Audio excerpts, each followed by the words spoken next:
Ayun. So, good evening guys. Ngayon po ay Friday, January 30, 2026. So, nag-bounce naman. Ayan, lumaban. Lumaban yung index natin. So, nag-up siya ng 1.7%, 6,328.87. Hindi ko napansin kung end of the day ito. Parang end of the day ito. Ano eh. Spike na to ng index natin kasi biglang nag 1.7. So, meron din tayong 60.86 million na net foreign buy. So, lakas ng banks. Ayan. So, si BPI ang nagpaakyat. Nag-up po siya ng 9.73%. Yung mga banks, no? Metrobank, 4.14%. May mga big caps yan. RCR, pero si RCR nagda-drop pa rin, no? BDO, 1% lang siya. And then ICT, 2.07%. So, biglang nagkaroon ng spike sa end of the day. So, very good para sa mga blue chips natin. Ayan. So, kahit pa paano, nag-bounce naman tayo doon sa drop natin kahapon na mahigit 2%. Okay? Pero yung kung titignan mo yung trading stocks, puro mining pa rin eh.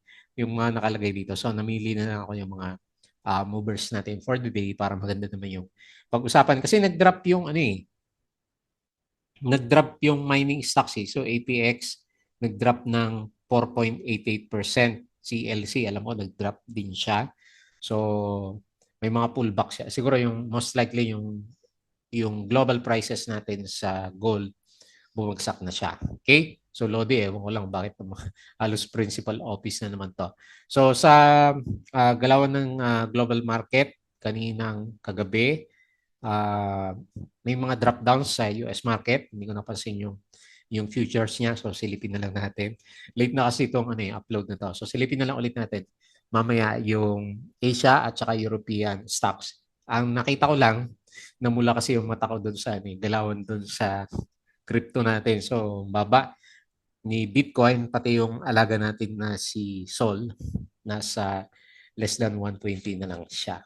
Ayan, so bisitahin natin. Wala din akong makita na bakit ang lakas ng drop ng mga crypto natin. So, pinaka nauna sa halos mag-principal sa office si Lode. So, nag-spike ulit, nagpahinga lang pala, tapos tinulak ulit siya. So, nag-up na 42.5%. So, 424K net foreign sale. And then si PhilWeb, nag-up siya ng 16.05%. Meron siya 3.43 million net foreign sale. And then si PXP, nag-spike, no? Taas na yung PXP. So 10.0% up, 2.02 million net foreign buy. So BPI, silipin natin kung anong oras nag-spike, 9.73%. Ito, laki, 297.84 million net foreign buy. Tapos CAT, plus 9.47%. O ba't itong mahining na to? Pumitik. So nag-up siya ng 16, meron siya ng 16.43 million net foreign buy. And then si SCP, breakout, 3.11%. So up siya ng 14.37 million. Okay, so yun pa yung pag-usapan natin. Disclaimer sa mga bago sa channel natin. As usual, yung ating review for education purposes lang po yan. So huwag mong gagamitin ito as a reason para mag-buy, sell, or hold ng stocks. Meron po kasing risk na involved sa market. Due diligence lang po kung yung stocks yung gusto mong bilhin. And then, follow mo ako dito sa ating Palaboy Trader na YouTube channel para updated ka sa mga reviews natin or kung gusto mo, join ka dito sa trading community natin. So, yung mga nakasubscribe, ayan, baba ng views natin. So, maraming salamat pa rin po sa mga viewers natin. Company reviews, mga sample trades sa market, check mo na lang. Basic indicators, technical analysis, fundamentals, yung mga risk management, and PSE stock market studies natin. Okay? Tapos sa crypto, follow mo na po ako dito sa ating Palaboy Trader Crypto ko to. Ayan. Para updated ka sa mga posts natin or sa mga social media, follow mo na lang Facebook account na Palaboy Trader, Facebook page. Ayan. Para updated ka. Mag-repeat yung mga articles natin, Twitter, over the weekends, aral ulit tayo. So, tingnan natin yung balita dito sa market. O, nakabawi pala ng konti yung mining. So, nag-drop na lang siya, negative 1.03%. Alam ko, mabot to ng 2% na drop kanina umaga. So, net foreign buy, bakit magkaiba? 41.01 million dito.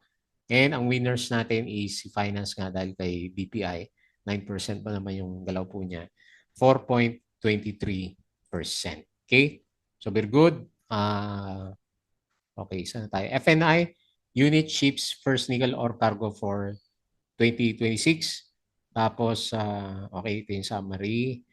Recap, GDP, and ito yung usapan natin kahapon, is an announced result of February index rebalancing. Okay? So, tapos na yan. RCB prepares bond float. LFM evaluates options for flour business. Ito yung last 5 minutes natin. So, yan na rin yun. Tapos, CFNI first nickel ore shipment to China. X ceased to receive 17 million pesos sold Indonesian unit stake. Share buyback si SMPH Ali, OPM, BRN at saka si MEG. Tapos mining and oil, only green sector on strong metals, APX 18, nickel and PX. And then AC, Spiny Grocery rollout. DMC, studying 3 billion si Merara Mindoro subsea cable. Okay, so meron siyang project. Nung first half, mas marami losers sa blue chips natin. Hindi ko nakuha yung summary ng 3 p.m. ICT yung nakuna, so 1.8%. Converge, nag-bounce din pala kanina. Metrobank, 1%. Wala si BPI dito. Biglang pinitik lang siya. So yung mga nagda-drop ng first half, si AREIT, 2.13%, URC, 1.72%, China Bank, 1.41%, Emperador, 1.4%, AGI, 1.23%, and then JT Cap, 0.83%. SEC, negative 0.82%. Okay? So, DMW, ASEAN, Avenue Secures PESA accreditation. Manila Water lock in up to 27 billion finance. So, meron siyang capital. DMC, Power expects government decision by second quarter. Okay? So, parang okay naman yung Asian markets. Jollibee said it's South Korea-based coffee top customer satisfaction. Okay, wala masyado major news lalo na sa mining stock. So tingnan na lang natin baka nag-pullback talaga yung global prices po nila. Okay? So patalastas po ulit yung mga gusto ng guide sa trading sa market. Sali lang po kayo dito sa ating trading channel. So double check na lang po yung mga nakalagay po yan. Okay, so dito naman sa index, okay, good sign. Ewan ko kung bull trap to Tignan natin sa 6.5 pa rin yung pinaka-resistance. Sa 5-minute chart, pinitik.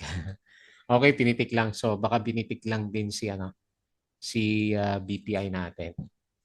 May bull trap pa si PSE. So anyway, based lang sa chart, nag-bounce hopefully kasi yung net foreign buy naman tayo ng 60 o 40 million. Ayan.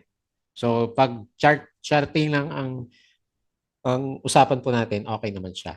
Ayan. Okay, so RSI nag-bounce malapit dito sa RSI 50 and then yung galaw natin dito sa MACD hindi pa siya nakaka-recover. Okay? So 1.7% up yung index and 60.86 million net foreign buy. Okay? So sa mga winners, si Lode na una, 42%. Silipin natin. Panalo si Akala ko mag-double check pa. Ayan, diretso na. So 42.5% si Web breakout. 16.05% na wala na si Plus natin. Tapos si PXP, ayan, ayun, ang ganda PXP. So 10% BPI, ito siguro pinitik. Mamaya na lang natin silipin. Baka may good news naman, di ba? O pinitik lang.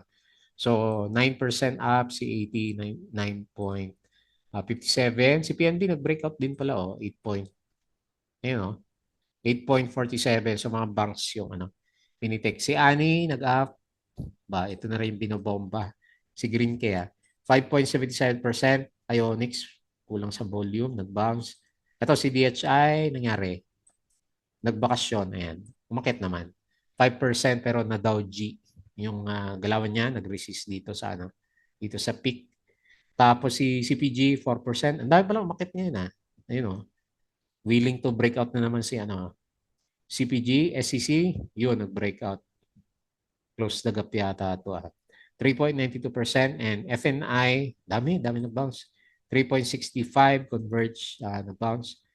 So, nagkatakotan lang yung kahapon, no? IMI 3.2, pabalik na. GGS, breakout ng konti. Okay. SCP, daming umakyat. Breakout din, 3.11.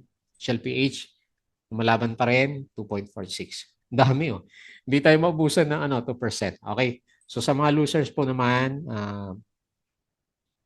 meron dito is Lipanto, nag-breakdown. 4.98%. So yung iba, yan, ang mga mining. Nag-breakdown din, gap down, 4.88. Meron ba tayong pag-uusapan na mining? Mamaya na lang. CAT. Tapos CAC, 3.8. Pullback. COGP, minus 3.29. Okay? Mga mining stocks yung nag-pullback. MRC, 2.35%. Okay? So ito yung galawan ng index. Good sign. Pero pinitik lang sa sa closing. So silip tayo sa global market. Futures, mapula. Mix pala yung kahapon. Pero mas marami yung bagsak. So mapula, S&P future, negative 0.57%. Dow futures, negative 0.49%. Nasdaq, negative 0.71%. Okay? So, maganda yung Europe Ayan, nag-up yung European stocks. Ang daming bagsak sa Asia. Ayan. Okay. So, sa crypto naman, naku, yung mga alaga natin. Time to buy na ba ulit? Bitcoin, 82K na lang. Ethereum, 2.7K. DNB o sale, 840. Si Solana natin, natunaw. 116 na lang, so 5% drop. And Dodge, 0.12. So 4 to 6%. 4 to 6% yung drop ng karamihan ng cryptos pa natin. Okay, so balik tayo dito. Pag-usapan natin ng mabilis yung ating mga movers. Hindi na trending stock mga movers ng markets po natin. Okay, so unahin po natin si Lodem. Nag-principal sa office yata itong si Lodestar natin. Grabe, ang taas.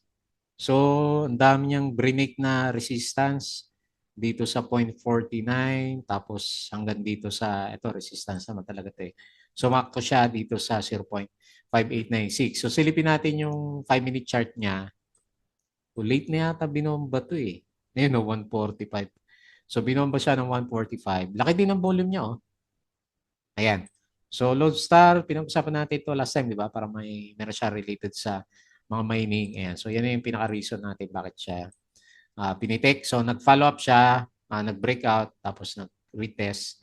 And then, saka siya nag-spike ng sobrang taas kasi umabot siya ng 42%. Congrats po kung meron ka. So, nagkaroon na siya ng breakout and then ito yung magiging support areas natin. Okay? So, to be seen kung hopefully, kung umakyat, hindi siya mag-Dow G para hindi profit taking tong candles natin na to next week. So, yung RSI natin, overbought na po.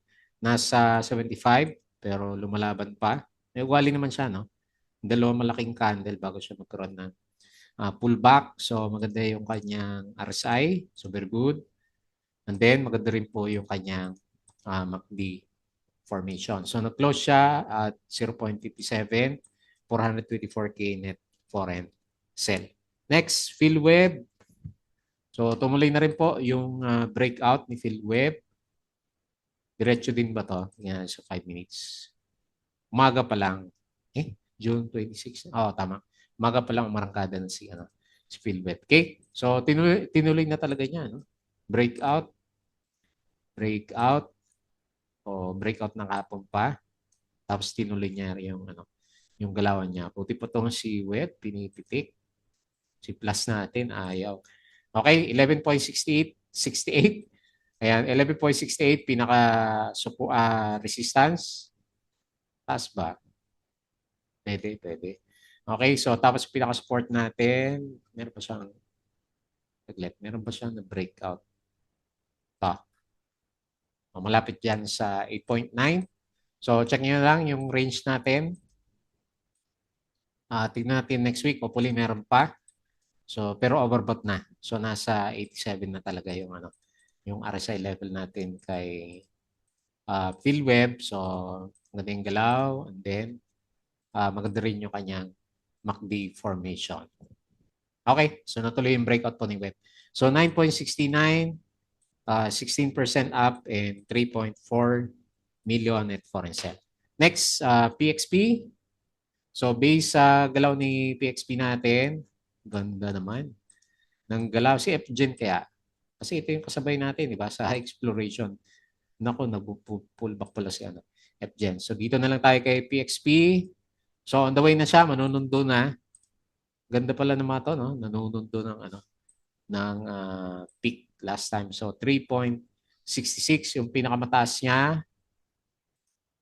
3 pesos po yung pinaka-support level natin. Ito yung pinaka-support natin last time. So, ito yung range na tinitignan ko sa kanya. So, nag-up siya ng 10%, 3.3, close, 2 million at foreign buy, and overbought na. Bakit kung sino overbought? Lalo pa nag-overbought yung kilawan natin. Okay, congrats. Ganda. So, hopefully meron pa.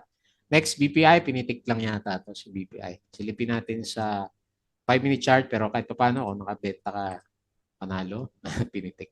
Ayan, so nagkamali ako ng pinili na stocks.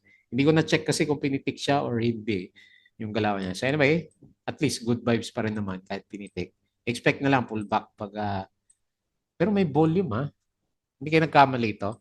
297.84 million net foreign buy, 124 and 9.73%. Okay? So 53, about 50 yung RSI, 60 na.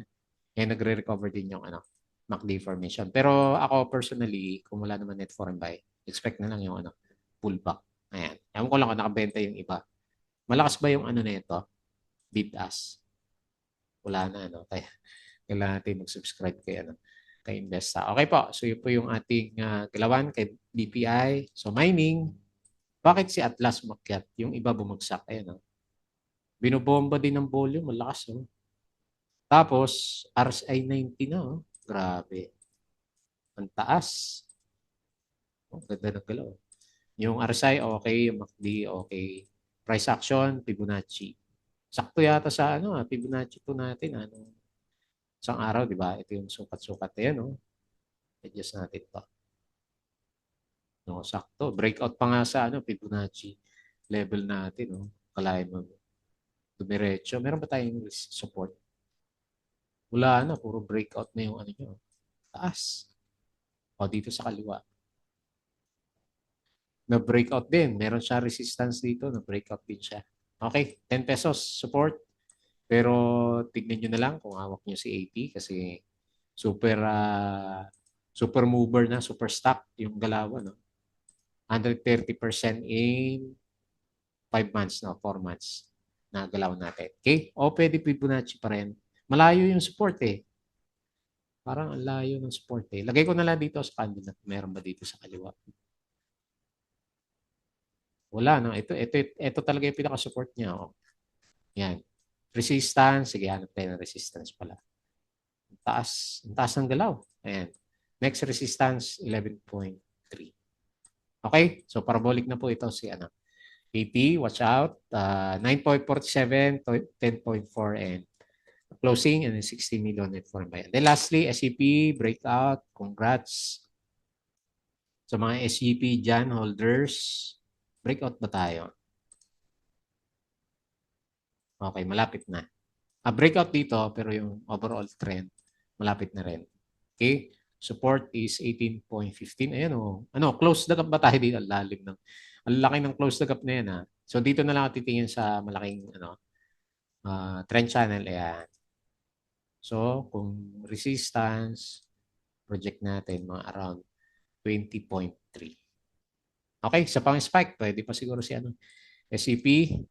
Okay yung RSI. Hindi masyadong overbought. 70 lang. And then, nagre-recover na rin yung MACD. So 19.2 closing, 3.11, 14.37 million net foreign buy. Bumawi na si AJ pala. Nag 2% na siya. Okay po, so yun lang muna. So weekends naman, aral na lang ulit tayo sa market. Bago tayo mag-close, please don't forget to subscribe dito sa ating channel. Join ka sa group. Kung gusto mo ng guide, Crypto ko to, Facebook account, Facebook page, Bodega Pig, Twitter, and Patreon sa mga gusto ng guide. Sali lang po kayo dito. Okay? So yun lang. Maraming salamat. Happy weekends po. Ayan.